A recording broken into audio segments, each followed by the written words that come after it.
Hello friends, सभी को नमस्कार। Welcome back to my YouTube channel. साथियों, जैसा कि आप सभी जानते हैं, इन दिनों निष्ठा प्रशिक्षण चल रही हैं। निष्ठा प्रशिक्षण के अंतर्गत हम सभी टीचर्स को 18 कोर्स करने हैं, जिनमें से 15 कोर्स लगभग हम कर चुके हैं। कुछ साथी कर रहे हैं और कुछ साथियों ने कर लिए हैं। साथियों, जैसा कि सुनने में आ रहा है कि निष्ठा प्रशिक्षण के बाद एक ऑनलाइन टेस्ट होगा, जिसमें 18 मॉड्यूल से संबंधित क्वेश्चन पूछे जाएंगे। तो साथियों, इसी को ध्यान में रखते हुए हम सभी टीचर्स निष्ठा प्रशिक्षण की डायरी को मेंटेन कर रहे हैं। तो इसी क्रम में आज की इस वीडियो में आप देखेंगे मॉड्यूल नंबर 14 विद्यालय शिक्षा में नहीं पहले की डायरी।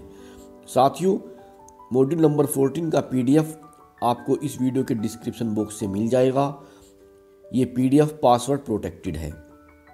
पासवर्ड मैं आपको वीडियो के बीच में बता दूंगा, आप आसानी से डाउनलोड कर सकते हैं। साथियों, अगर आप मेरे YouTube चैनल पर पहली बार विजिट कर रहे हैं या आपने अभी तक मेरा चैनल सब्सक्राइब नहीं किया है, तो आपसे विनम्र निवेदन है कि आप मेरा चैनल सब्सक्राइब कर लें, जिससे आपको इसी प्रकार की अन्य उपयोगी वीडियो समय समय पर मिलती रहा करें। आपको बताना चाहूँगा कि मैं बेसिक शिक्षा विभाग से संबंधित वीडियो बनाता हूँ, जिनके लिए मैंने एक व्हाट्सएप ग्रुप और टेलीग्राम ग्रुप भी बनाया हुआ है। अगर आप इस ग्रुप में जुड़ना चाहें तो आपको इनका लिंक इस वीडियो के डिस्क्रिप्शन बॉक्स में मिल जाएगा, आप वहां से ज्वाइन कर सकते हैं। तो शुरू करते हैं आज की वीडियो और देखते हैं महत्वपूर्ण पॉइंट मॉड्यूल नंबर 14 के। विद्यालय शिक्षा में नई पहलें।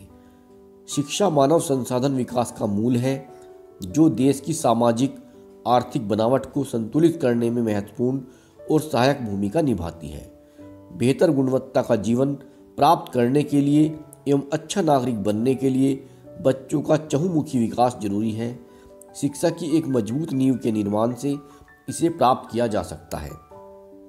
इस मिशन के अनुसरण में मानव संसाधन विकास मंत्रालय 2 विभागों के माध्यम से काम करता है। विद्यालय शिक्षा और साक्षरता विभाग, जिसको DOSEL भी कहा जाता है, और नंबर 2 पर आता है उच्च शिक्षा विभाग। जहां विद्यालय शिक्षा और साक्षरता विभाग देश में विद्यालय शिक्षा के विकास के लिए जिम्मेदार हैं, वहीं उच्च शिक्षा विभाग संयुक्त राज्य अमेरिका और चीन के बाद दुनिया की सबसे बड़ी उच्च शिक्षा व्यवस्था में से एक की देखभाल करता है। MHRD अपने संगठनों जैसे NCERT, NIEPA, NIOS, NCTE आदि के साथ मिलकर काम कर रहा है।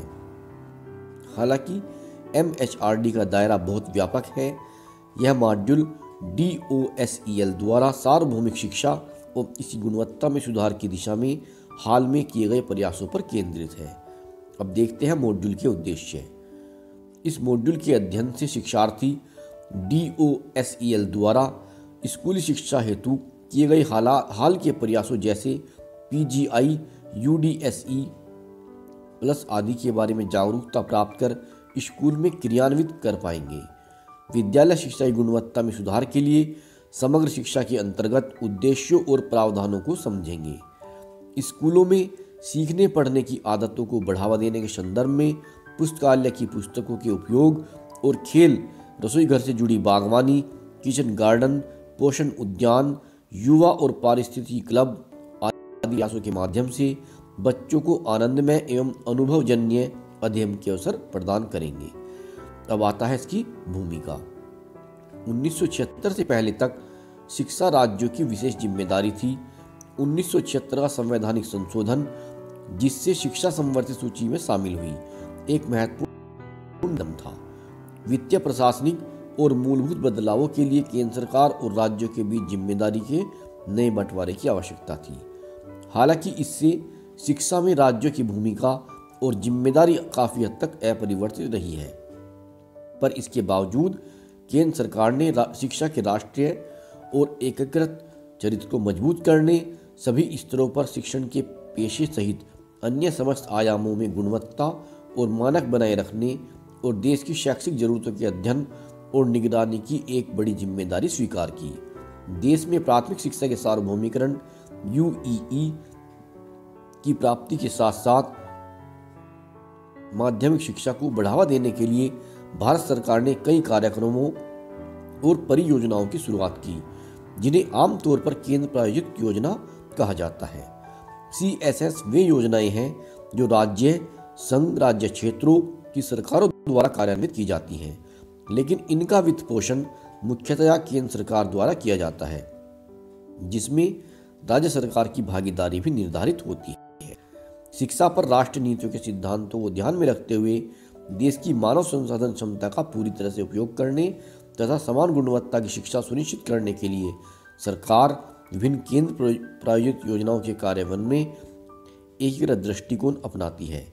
इसके सर्वमान्य उद्देश्य हैं गुणवत्तापूर्ण विद्यालय शिक्षा के साथ साथ पहुंच बढ़ाना, वंचित समूहों और कमजोर वर्गों के समावेश के माध्यम से साम्यता को बढ़ावा देना और शिक्षा की गुणवत्ता में सुधार करना। हाल ही में MHRD ने प्रदर्शन ग्रेड इंडेक्स PGI, UDISE, विद्यालय ऑडिट सगुणोत्सव और राष्ट्रीय उपलब्धि सर्वेक्षण NAS जैसे कई नए प्रयास किए हैं, ताकि समग्र शिक्षा के अंतर्गत अधिगम प्रतिफलों में सुधार हेतु प्रशासनिक शासन के मुद्दों और शैक्षणिक कार्यक्रमों सहित विद्यालय शिक्षा की संपूर्ण गुणवत्ता में सुधार लाया जा सके। इन पहलों की सफलता, प्रभावी कार्यान्वयन सभी स्तरों पर समन्वय और राष्ट्रीय स्तर से विद्यालय स्तर तक संस्थानों के बीच मजबूत संबंध पर निर्भर करती है। अब इसमें दिया गया है समग्र शिक्षा विद्यालय शिक्षा के लिए समेकित योजना। इसके बाद यहाँ पर दिया गया विद्यालय बच्चों के सर्वांगीण विकास के उद्देश्य से एक सर्वोत्कृष्ट फ्लैगशिप कार्यक्रम है, जिसका नाम है समग्र शिक्षा। ये कार्यक्रम स्कूल शिक्षा और साक्षरता विभाग, मानव संसाधन विकास मंत्रालय, भारत सरकार के द्वारा चलाया जा रहा है। दूरदृष्टि में शिक्षा के सतत विकास लक्ष्य SDG के अनुसार विद्यालय पूर्व से उच्चतर माध्यमिक स्तर तक समावेशी और समान गुणवत्ता वाली शिक्षा सुनिश्चित करता है। SDGE लक्ष्य 4.1 में कहा गया है कि सुनिश्चित करें कि 2030 तक सभी लड़के और लड़कियां संगत एवं प्रभावी अधिगम प्रतिफलों की ओर ले जाने वाली निःशुल्क, न्यायसंगत एवं गुणवत्तापूर्ण प्राथमिक और माध्यमिक शिक्षा को पूरा करें। आगे SDGE 4.5 में कहा गया है कि 2030 तक शिक्षा में जेंडर संबंधी विकृतियों को खत्म करें तथा अति संवेदी वल्नरेबल लोगों, जिसमें विशेष आवश्यकता समूह और देशज समुदाय के लोगों के साथ ही संवेदनशील परिस्थितियों वाले बच्चे शामिल हैं, के लिए शिक्षा और व्यावसायिक प्रशिक्षण के सभी स्तरों तक समान पहुंच सुनिश्चित करें। इसके बाद आता है योजना के उद्देश्य, जिसमें बताया गया है गुणवत्तापूर्ण शिक्षा का प्रावधान और विद्यालयों के सीखने के प्रतिफलों में वृद्धि, विद्यालय शिक्षा में सामाजिक और जेंडर संबंधी अंतर को कम करना, विद्यालय शिक्षा के सभी स्तरों पर साम्यता और समावेश सुनिश्चित करना, विद्यालय शिक्षा के प्रावधानों में न्यूनतम मानक सुनिश्चित करना, शिक्षा के व्यावसायिक विकास को बढ़ावा देना, बच्चों के निःशुल्क और अनिवार्य शिक्षा RTE अधिकार अधिनियम 2009 के कार्यान्वयन में राज्यों की सहायता और शिक्षक प्रशिक्षण के लिए नोडल एजेंसियों के रूप में SCERT, राज्य शिक्षा संस्थानों और डाइट का सुदृढ़ीकरण और उन्नयन, ये इसके उद्देश्य बताए गए हैं। अब आता है इसकी विशेषताएं। वर्तमान स्कूलों के उच्चतर माध्यमिक स्तर तक उन्नतीकरण और विद्यालय विभिन्न क्षेत्रों में स्कूली सुविधाओं के विस्तार के माध्यम से गुणवत्तापूर्ण विद्यालय शिक्षा तक सार्वभौमिक पहुंच।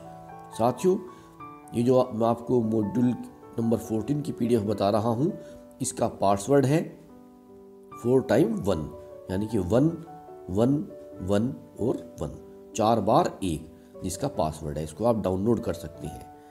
इसके बाद इसमें आता है, ये तो विशेषताएं हुई, और विशेषताओं के बाद इसमें बताया गया है योजना का कार्यान्वयन।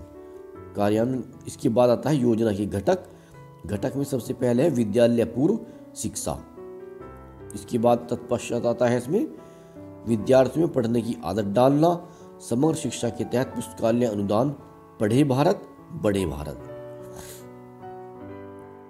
और इसके बाद में आता है समग्र शिक्षा के तहत खेल अनुदान, यानी खेले भारत और खिले भारत। ये योजना चल रही है हमारे विद्यालयों में, उनके विषय में इसमें दिया गया है कि हमारे जो विद्यालय हैं इन दिनों, उनमें कौन कौन सी योजनाएं चल रही हैं। यहाँ पर विद्यालय अनुदान के विषय में दिया गया है जहाँ पर 100 बच्चों से कम है वहाँ 25,000 रुपये दिए जा रहे हैं, और जहाँ पर 100 से ज़्यादा है और 250 से कम है वहाँ पर 50,000 रुपये हैं जो प्रतिवर्ष दिए जाते हैं। जहाँ 250 से ज़्यादा है और 1,000 से कम वहाँ पर 75,000 रुपये हैं, और जहाँ पर 1,000 से भी ज़्यादा है वहाँ पर 1,00,000 रुपये प्रतिवर्ष अनुदान दिया जाता है। अब आता है समावेशी शिक्षा को बढ़ावा देना। विशेष आवश्यकता वाले बच्चे CWSN के लिए समावेशी शिक्षा तत्कालीन SSARTE और RMSA योजनाओं के प्रमुख हस्तक्षेपों में से एक रही है। वर्ष 2018-19 से समग्र शिक्षा में CWSN सहित सभी विद्यार्थियों के लिए शिक्षा की गुणवत्ता में सुधार पर जोर दिया जा रहा है। इस प्रकार यह हस्तक्षेप समग्र शिक्षा के तहत एक आवश्यक घटक है। यह घटक विभिन्न विद्यार्थियों उन्मुख गतिविधियों के लिए सहायक प्रदान करता है, जिससे CWSN की पहचान और आवश्यकता आकलन, सहायक उपकरण एवं सामग्री, सुधारात्मक सर्जरी, ब्रेल पुस्तकें, बड़े प्रिंट वाली पुस्तकें, वर्दी, चिकित्सीय सेवाएं, शिक्षण अधिगम सामग्री का विकास यानी कि TLM, सहायक युक्तियाँ और उपकरण, CWSN की प्रकृति और आवश्यकताओं के बारे में सकारात्मक दृष्टिकोण और जागरूकता प्रदान करने के लिए अभिविन्यास कार्यक्रम, अनुदेशात्मक सामग्री खरीद विकास, पाठ्यक्रम अनुकूलन पर विशेष शिक्षकों और सामान्य शिक्षकों का सेवाकालीन प्रशिक्षण, विशेष आवश्यकता वाली लड़कियों के लिए वजीफा आदि शामिल है। इस घटक में विशेष आवश्यकताओं वाले बच्चों के लिए जो 6 से 14 वर्ष के अंदर आते हैं, निःशुल्क और अनिवार्य शिक्षा का अधिकार अधिनियम 2009 के कार्यान्वयन पर भी जोर दिया गया है। इसके बाद आता है इसमें कस्तूरबा गांधी विद्यालय यानी कि KGBV, जिसके विषय में दिया गया है। कस्तूरबा गांधी विद्यालय में बताया जा रहा है कि 6ठी से 8वीं तक के जो है वहाँ पर प्रतिवर्ष 60 लाख रुपए तक का खर्चा हो रहा है, इसके बारे में बताया गया है। और इनमें आत्मरक्षा प्रशिक्षण भी जो किशोर लड़कियां हैं उनके लिए चलाया जा रहा है। तो साथियों, आप इस मॉड्यूल का PDF डाउनलोड कर हैं, मैंने पासवर्ड आपको बता दिया है। तो आशा करता हूँ यह PDF आपके काम आएगा। अगर आपको वीडियो पसंद आता है तो उसे आप लाइक करें और अपने अन्य साथियों में भी शेयर करें। तो साथियों, इस वीडियो में इतना ही। मिलते हैं आपसे बहुत जल्द अगली वीडियो में। तब तक के लिए नमस्कार। आपका दिन शुभ हो।